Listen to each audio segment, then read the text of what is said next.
माय माऊली नमस्कार. 18 पुराणातील एक पुराण श्री मार्कंडेय पुराण अभिवाचन करत आहे. भाग 10.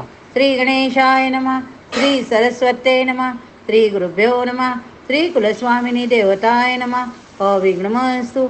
ओम नारायणाय नमः. ओम नरोत्तमाय नमः. ओम श्री वेदव्यासाय नमः. श्री मार्कंडेय नमस्कार करून अध्यायाला प्रारंभ करते. अध्याय 38. समाज निर्मिती. कौष्टुकीने मार्कंडेय मुनींना विचारले, मुनिवर्य, ब्रह्मदेवांनी राजसगुणापासून मनुष्याची निर्मिती केली, पण हे कसे काय सिद्ध, हे आपण मला विस्तारपूर्वक सांगावे ही नम्र विनंती. तेव्हा मार्कंडेय मुनी सांगू लागले की मनुष्य पूर्वी म्हणजेच प्राचीन युगामध्ये सरोवराकाठी, नर्मदाजवळ, समुद्राजवळ, पर्वतांजवळ वास्तव्य करी. त्यामुळे ते त्यांचा उपभोग घेत असे. मग त्यामुळे त्यांचे मन तृप्त होत असे. ते सदैव प्रसन्न असत. भूत, राक्षस, पिशाच यांची निर्मिती अधर्मयुक्त झाली. त्या कालखंडात फळे, फुले, झाडी, वेली नव्हती. प्रजा जनसंस्कारी नसून सुद्धा त्या एकमेकांमध्ये मत्सर द्वेष नव्हता. लहान थोर असा भेदभाव करीत नव्हते, कारण सर्वजण रूपामध्ये समान होते. पोटाची क्षुधा संपवण्यासाठी अन्न ते मिळवित होते. अशा प्रकारची सृष्टी 4000 वर्षापर्यंत स्थिर राहिली. त्या सृष्टीवर कोणत्याही प्रकारचे संकट वा दुःख न येता त्या सृष्टीच्या जागी दुसरी सृष्टी निर्माण झाली. या सृष्टीची समाप्ती होत असतानाच आकाशातूनच जलाच्या, दुधाच्या धारा खाली येऊ लागल्या. घराघरामध्ये कल्पवृक्षांची निर्मिती होऊ लागली. यामुळे लोकांना अत्यंत आनंद झाला. ते त्या कल्पवृक्षांचा फायदा घेऊन आपल्या अनेक प्रकारच्या इच्छा पूर्ण करून घेऊ लागले. यामुळे ते अनेक प्रकारचे उपभोगू लागले. त्यानंतर मनुष्य स्वतःसाठी वास्तवस्थानी बनवू लागला. लोक आपल्या परिवाराची, आपल्या चरितार्थाची चिंता करू लागले.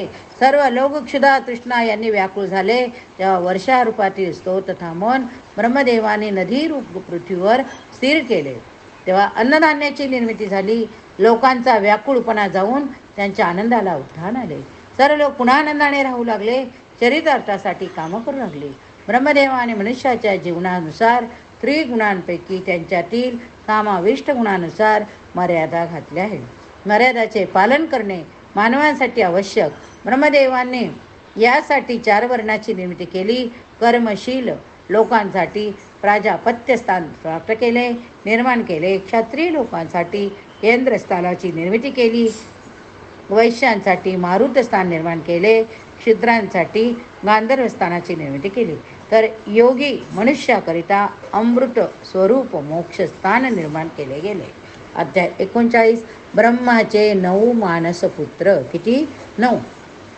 मार्कंडेय मुनी कौष्टुकीस पुढे म्हणाले, ब्रह्मदेवाने निर्माण केलेल्या प्रजेपैकी स्थावर प्रजेची वृद्धी होत नव्हती. हे ब्रह्मदेवांनी पाहिले. तेव्हा त्यांनी स्वतःसारख्याच 9 मानसपुत्रांची निर्मिती केली. ते 9 मानसपुत्र म्हणजे भृगु, पुलस्त्य, पुलह, ऋतू, अंगिरा, मरीची, दक्ष, अत्री, वसिष्ठ. त्याच नंतर एके दिवशी ब्रह्मदेव अत्यंत क्रोधित झाले. त्यावेळी त्यांच्या क्रोधातून सूर्यनारायणासारखा तेजस्वी पुरुष निर्माण झाला. त्याच्या शरीराचा अर्धा भाग पुरुष, अर्धा भाग नारीचा होता. ब्रह्मदेवाने या तेजस्वी पुरुषांचे 2 भागात विभाजन केले. त्या पुरुषास मनु असे नाव दिले. मनु हा प्रजापालक बनला. मनुची पत्नी शतरूपा होती, तर अधर्माची पत्नी अहिंसा होय. अहिंसेपासून निर्माण झालेली संतती परंपरेनुसार अधर्मी बनली. पुढे मृत्यूचा 14वा पुत्र दुःसह सर्वांना भक्षण करण्यासाठी पुढे आला. सर्वांना भक्षण करण्यासाठी तत्पर असलेल्या दुःसहाला पाहून ब्रह्मदेवाने त्यास थांबविले आणि म्हटले, हे दुःसहा, सृष्टीस भक्षण करणे हे तुझे काम अत्यंत गैर. तुझे हे जे बल आहे ते अधर्मी. या अधर्मी बलाचा तुला काही उपयोग नाही. या उलट त्या बलाने तुझेच नुकसान होईल. तरी देखील ज्या घरामध्ये गृहस्थाश्रमी व्यक्ती नेहमी हव्य काव्य देऊन पितरजन, देवदेवता, ब्राह्मण, गुरुजन, प्राज्ञ लोक यांचे पूजन करतात, तसेच ज्या ठिकाणी अतिथींना देव समजून त्यांची पूजा केली जाते, अशी स्थाने तू सोडून दे. त्याबरोबर वृद्ध, स्वजन, पतिव्रता स्त्रियांचे घर तू सोडून दे. परंतु ज्या घरात अन्नाचा नाश होतो, अन्नाचा तिरस्कार केला जातो, तेथे तू स्वच्छेने राहा. जेथे वेदांची उपनिषदांची निंदा केली जाते तेथे तू निवास कर.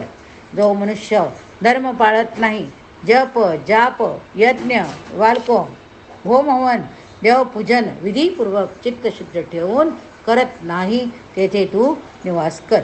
पण सात्विक असणाऱ्या सज्जन माणसास तू कदापि त्रास देऊ नको.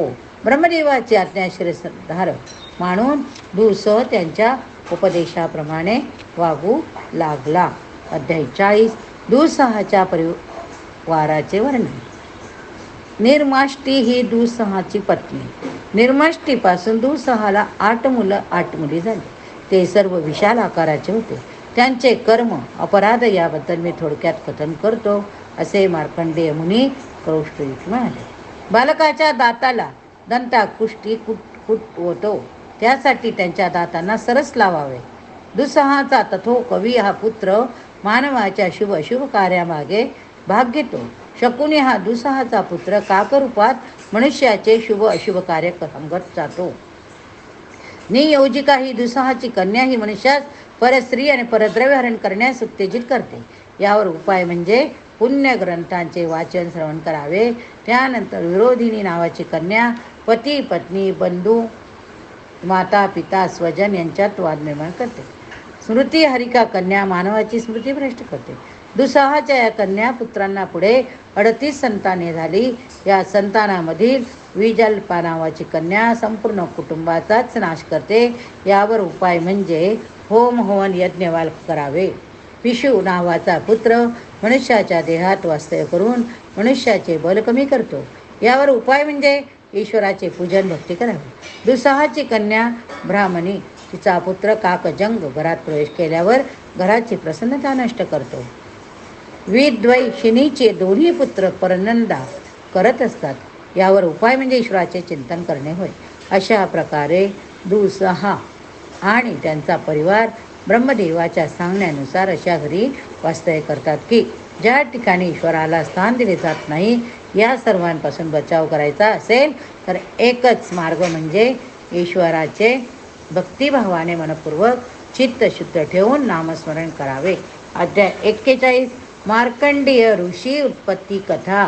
कोणती? मार्कंडेय ऋषींची उत्पत्ती कथा. मार्कंडेय मुनी पुढे रोष्टिकीस सांगू लागले. मी आतापर्यंत ब्रह्मदेवाच्या तामस गुणांच्या सृष्टीचे वर्णन केले. आता मी रुद्र सर्गाचे वर्णन करतो.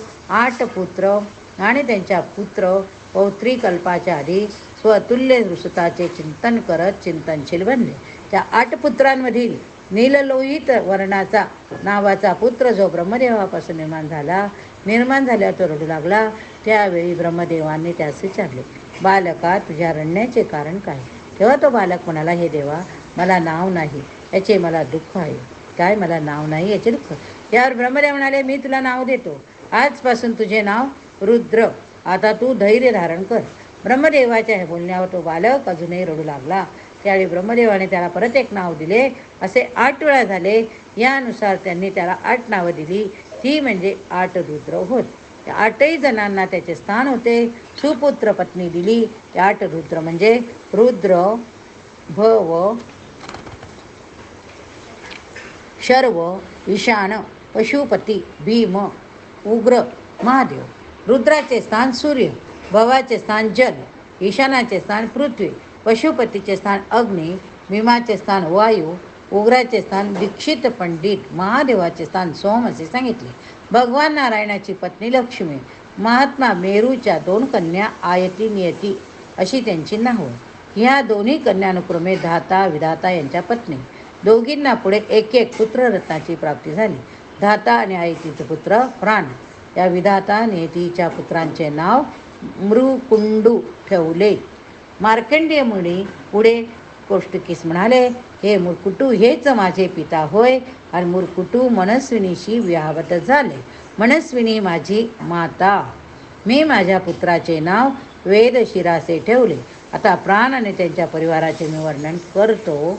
प्राण यांच्या पत्नीचे नाव धूम्रवती होय. त्यांना 2 पुत्ररत्न झाले. त्यांची नावे द्युतिमान, अराजक अशी ठेवली. त्यानंतर मरीची, संभूती यांना 1 पुत्ररत्न प्राप्त झाले. त्याचे नाव पौर्णिमास असे ठेवले. त्यांना विरजा पर्वत असे पुत्र प्राप्त झाले. अत्री ऋषी पतिव्रता अनुसया यांना 3 योगी पुत्र रत्न प्राप्त झाले. ते म्हणजे दुर्वास ऋषी, सोम, दत्तात्रेय. 3 योगी पुत्र रत्न म्हणजे दुर्वास ऋषी, सोम आणि दत्तात्रेय. स्वधाने पितरांपासून मना, वैदारिणी ह्या 2 कन्या प्राप्त झाल्या. दोन्ही कन्या ब्रह्मवादिनी योगाभ्यास यामध्ये पारंगत होत्या. अध्याय 42 मन्वंतराचे वर्णन. रोष्टिकीने मार्कंडी मुनींना विचारले, मुनिवर्य, मला मन्वंतराबद्दल ज्ञान प्राप्त करणे घ्यायचे आहे. कृपया आपण मला ज्ञानोपदेश करा. यावर मार्कंडेय मुनी प्रौष्टुकीस सांगू लागले की 71 चतुर्योग इतकी संख्या मन्वंतराची आहे. 30,67,20,000 इतकी वर्ष एका मन्वंतरात व्यतीत होतात. प्रथम म्हणून स्वयंभू, स्वारोचिष, औत्तम, नामस, रेवत, चाक्षुष असे महामनू झाले. आता वैवस्वत म्हणून आहे. भविष्यात पंचसावर्णी, रौच्य, बहुत्य असे म्हणून असते. याचे वृत्तांत मी तुला कथन करतो. स्वयंभुवास पुढे 10 पुत्र झाले. 10 या पुत्राने सप्तद्वीप, पर्वत, समुद्र, खान यांनी संपन्न अशा पृथ्वीचे वर्षामध्ये विभाजन केले. त्यामधील कर्दमाची प्रजावती नावाची कन्या, तिला 10 पुत्र, 2 कन्या, 10 पुत्र अत्यंत शूर. त्यामधील सर्वात लहान पुत्र मेधा, अग्नी, वायू, मित्र हे जन्मजात योग पारंप करत होते. प्रिय व्रताने 7 द्वीपाचे राज्य त्यांना दिले व तेथे धर्मपूर्वक राज्य करू लागले. शाक, नरेश, भव्य यास 7 पुत्र झाले.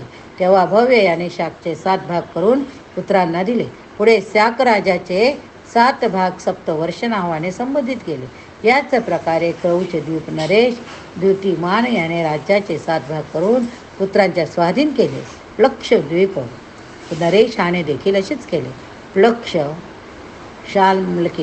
शाल्मकी, कुश, क्रौच, शाक 5 द्वीपांमध्ये कधी हिंसक कार्य होत नव्हते. येथे वृषभाला भरत हा पुत्र होता. त्याने भरताला राज्य दिले. सैन्यास घेऊन वनामध्ये गेला, तप केले. हिम नावाच्या दक्षिण वर्षाचे नाव ऋषभ भरत या कथेवरून भारतवर्ष असे पडले. या भरताला एक पुत्ररत्न प्राप्त झाले. त्याचे नाव सुमती. त्याने देखील त्यास आपले राज्य दिले. वानप्रस्थ आश्रम स्वीकारून वनात गेला. अशा प्रकारे स्वयंभुवाच्या पुत्रांनी, प्रियव्रताच्या पुत्रांनी स्वयंभू मन्वंतरामध्ये सप्तद्वीप पृथ्वीचा अनेक अशा प्रकारे स्वयंभू सर्गाचे केलेले वर्णन संपूर्ण झाले. अध्याय 43 परमपवित्र गंगा अवतरण. मार्कंडेय मुनी पुढे म्हणाले, भगवान विष्णूच्या चरणापासून पापनाशिनी गंगेची निर्मिती झाली. तेथून गंगेने चंद्रमंडळात प्रवेश केला. नंतर अत्यंत तेजस्वी अशा सूर्यकिरणाने पवित्र होऊन सुमेरू पर्वतात ती आली. सुमेरू पर्वतावरून सर्व कूट प्रांतात जाऊन 4 भागात तिचे विभाजन केले. ती 4 ठिकाणं वाहू लागली. पूर्व भागात जी धारा वाहू लागली ती सीता नदी नावाने प्रसिद्ध झाली. तेथून चित्ररथ वरनोदत सरोवर येथे गंगादेवी आली. तेथून शीतात पर्वत, इतर पर्वतांवरून फिरता फिरता ती या पृथ्वी तलावर आली.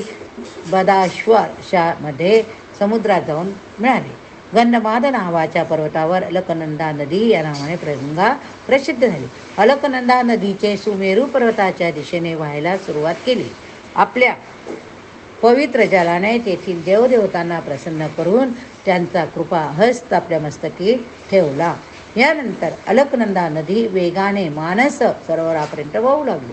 मानस सरोवर पार केल्यानंतर अनेक पर्वत पार करीत हिमालय पर्वतावर आली. त्यावेळी भगवान शंकराने आपल्या जटेमध्ये गंगेला धारण केले. त्यावेळी गंगा पुन्हा एकदा पृथ्वीवर अवतारावी म्हणून भगीरथाने पूर्वापार आलेल्या परंपरेनुसार भगवान शंकराची प्रार्थना केली की गंगा मातेचा स्पर्श या पापी पृथ्वीला व्हावा, या सर्वांची पापे नष्ट व्हावीत. यासाठी भगीरथाने अत्यंत कठोर अशी तपश्चर्या केली. भगवान शंकर तेव्हा प्रसन्न झाले. त्यांनी गंगेला मुक्त केले. पुन्हा एकदा गंगा पृथ्वीवर वाहू लागली. या गंगेला भागीरथी असे नाव पडले. भगवान शंकराने दिलेल्या वरानुसार भागीरथीच्या पाठीमागे जात जात गंगा दक्षिणेस आली. नंतर ही नदी 3 प्रवाहांनी प्रवेश केली. पश्चिमेस सुचक्षु म्हणून विख्यात झालेली नदी वैभ्राज वनामधून वाहू लागली. तेथून शीतोद सरोवराला मिळाली. ही महानदी सुचक्षु पर्वतावरून त्रिशिक पर्वतावर येऊन वाहू लागले. ही महानदी सुचक्षु पर्वतावरून त्रिसिक पर्वतावर येऊन वाहू लागली. त्यानंतर केतू महाप्रवेशात प्रवेश करून ती समुद्रात प्रविष्ट झाली. चौथा प्रवाह सुपार्च सुमेरू पर्वतावरून वाहू लागला. तेथून तो सविता वनात गेला. ही नदी भद्रसोमा नावाने संबोधित गेली. आपल्या पवित्र स्पर्शाने सविता वनास पवित्र करून मताभ्रद सरोवरा देखील पवित्र केले. तेथून शंखपूट नावाच्या पर्वतावरून जाऊन वाहू लागली. असे करत करत संपूर्ण उत्तर पूर्व देश पवित्र स्पर्शाने पावन केला. नंतर महासागरात प्रविष्ट झाली. मुनिवर्य मार्कंडे पुढे कौष्टुकीस म्हणाले, कौष्टुकी, पापनाशिनी गंगा मातेबद्दल तुला मी कथन केले. गंगा नदीच्या किनाऱ्यावर लोक अत्यंत सुखी, समाधानी, समृद्धी असतात. त्यांना कोणतेही दुःख कष्ट पडत नाही. या ठिकाणी हा भाग अध्याय संपवूया. पुढील अध्यायात पुढील कथा बघूया. हर हर महादेव शंभो. हर हर महादेव शंभो. पुराणां सर्वशास्त्राणां प्रथमं प्रमाणसुतं उत्तमं सर्वलोकानां सर्वज्ञानोपकारकं. हर हर महादेव शंभो. हर हर महादेव शंभो.